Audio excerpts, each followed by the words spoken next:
good for our democracy, because we are having this discussion.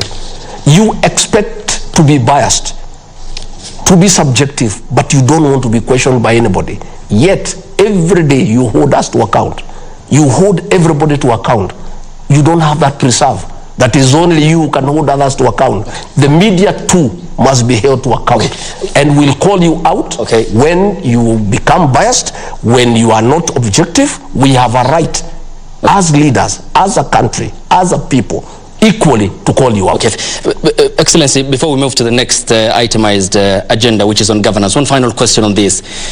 We are a democracy, and you have stated that you have the right to be offended and the right not to be offended in democracy, because we are a secular society.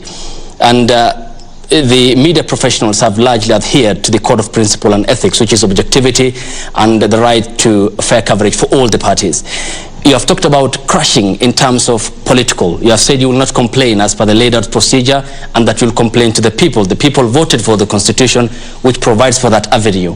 We are still hanging, there's something loose about it.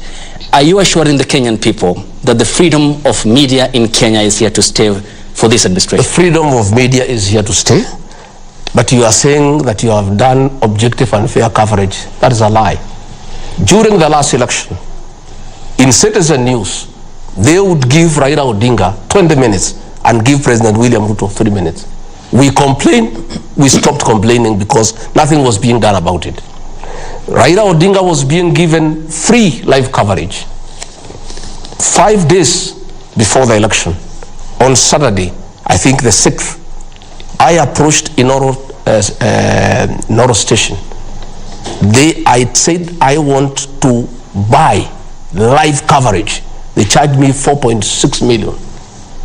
I said I'll pay. On the last day, they said, no, we can't give you live coverage. Keep your money. Thank you. And I was paying for the space. Because Uhuru Kenyatta knew that if I had 2 hours on the Inoro TV, 5 days before the election, I would talk to the Kikuyu nation. Thank you. The media has not been fair. It has not been balanced. Probably now that we are having this conversation, it is about time that the media consider that these airwaves that you enjoy belong to the public. Thank you. You have a responsibility to provide fair and objective coverage to all political players within the Kenyan political space. Thank you, Excellency. We now move to the next item, which is on governance and institutions underneath the Constitution, and Jesse Rogers will be taking us through that.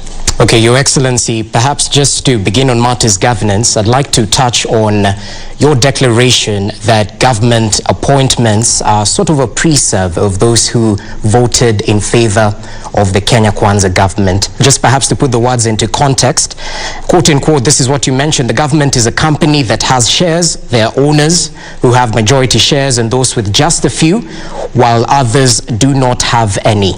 You invested in this government, you must reap. That's what you're quoted as saying. And as a matter of fact, we believe today you agitated for the same message at Tharaka Nithi County while you were with the president. And that begs the question, this is a symbol of national unity, the presidency. And in fact, is it your sincere thought that this is how governments should work? Thank you very much for asking that question.